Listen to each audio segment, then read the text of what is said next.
I lived in death for 10 days. I was on a training bike ride with my fellow teammates, headed for the 1988 Winter Olympics in Calgary. As we made our way up to the beautiful Blue Mountains west of Sydney, it was the perfect autumn day. We'd been on our bikes for around 5.5 hours when we got to the part of the ride that I loved, and that was the hills, because I loved the hills. I looked up to see the sun shining in my face, and then everything went black. Where was I? What was happening? My body was consumed by pain.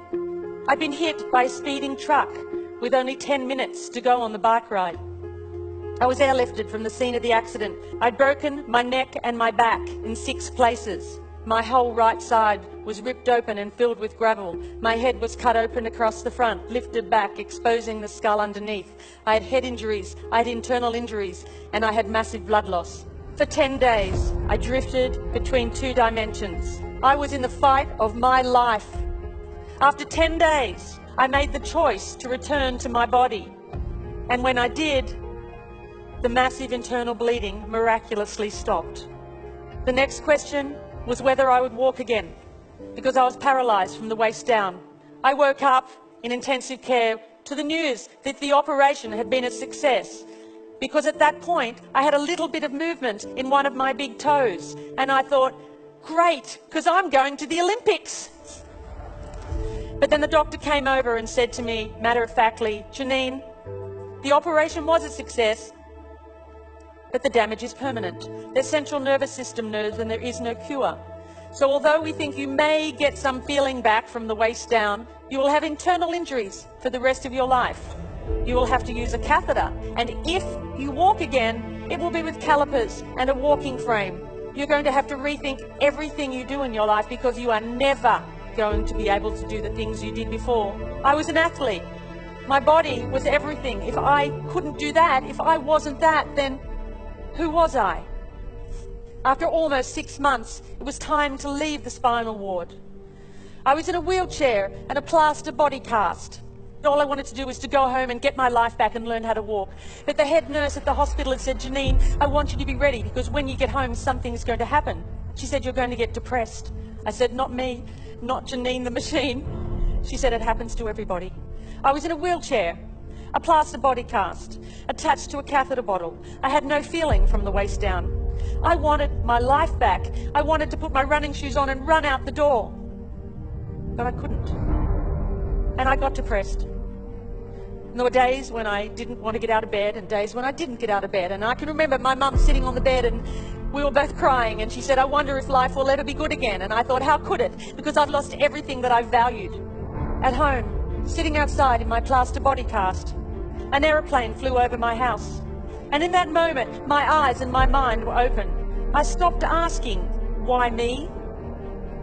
And I began to ask, why not me? And I looked up and I thought, well, that's it. If I can't walk, then I might as well fly. So weeks later, my mum and my friend Chris, they bought me a pair of baggy overalls and they drove me to the local airport, Bankstown Airport, and they carried me in. And I held onto the counter because I couldn't even stand on my own. I said, I'm here for my flying lesson. And they ran out the back to draw short straws. Oh my God. And this guy came out, Andrew. He said, hi, I'm going to take you flying. I said, great. So they put me in the car and they drove me down to the tarmac. And there on the tarmac was a red, white and blue airplane. I'd never seen anything so beautiful before. They lifted me up into the aircraft. They put me in the front seat. They did my seatbelt up. He got a clearance from the tower and he took off down the runway. And as the wheels lifted off the runway, I felt the most incredible sense of freedom. And then as we flew over the training area at Bankstown Airport, Andrew said to me, he said, right, you see those mountains over there? And I said, yes, as I looked towards the Blue Mountains west of Sydney, where my journey had begun. And he said, you take the controls and you head towards those mountains. And I did. And I was flying. And I knew right then that I was going to be a pilot. I didn't know how on earth I'd ever pass a medical, but that didn't matter because I had a dream and nothing was going to stop me. All I could do in the beginning was lie on the ground and lift my legs this far, maybe an inch, but it was better than nothing. And I practiced my walking as much as I could, and I went from the point of 2 people holding me up to 1 person holding me up, to the point where I could walk around the house holding onto the furniture as long as it wasn't too far apart. So while the doctors continued to put my body back together again, I went on with my theory study. And then amazingly, eventually, I passed my pilot's medical. And I had my bag of medication and catheters and my funny walk, and they would look at me and think, who is she kidding? She's never going to be able to do this. And sometimes I thought that too. That there was something inside of me that was burning so bright that said, don't stop. And eventually, I learned to fly. I went for my first solo, and I got my private pilot's license. And then I learned to navigate. I flew around Australia, and I got my unrestricted private pilot's license. And then I learned to fly in bad weather as well as fine weather, and I got my instrument rating. And then I got my commercial pilot's license. And then I got my instructor rating. And then I found myself at that same school where I'd gone for that very first flight, teaching other people how to fly.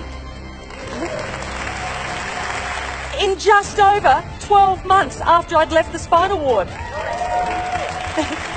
I wasn't meant to live, I wasn't meant to walk, and I wasn't meant to fly. Our bodies may be limited, but it's our spirit that's unstoppable. I now know that it wasn't until I let go of who I thought I was that I had the freedom to create something completely new for my life. It wasn't until I let go of the life I thought I was supposed to have, that I'd worked so hard for, that I was able to embrace the possibilities that waited for me. I now know that my real strength never came from my body. Unlike anything you can lose in life, the defiant human spirit remains steadfast. And of this I'm certain. I am not my body. And you, my dear friends, are not yours. When you choose courage in the face of fear, you defy the things that hold you back from greatness. It's a daunting task. And you might well ask, where do I begin? Where do I start? Well, perhaps the simple words of this poem might offer a clue. He said to build a better world. I said I would, but how? The world is such a cold, dark place and complicated now. For I am small and helpless. There's nothing I can do. He said, of course there is. Just build a better you.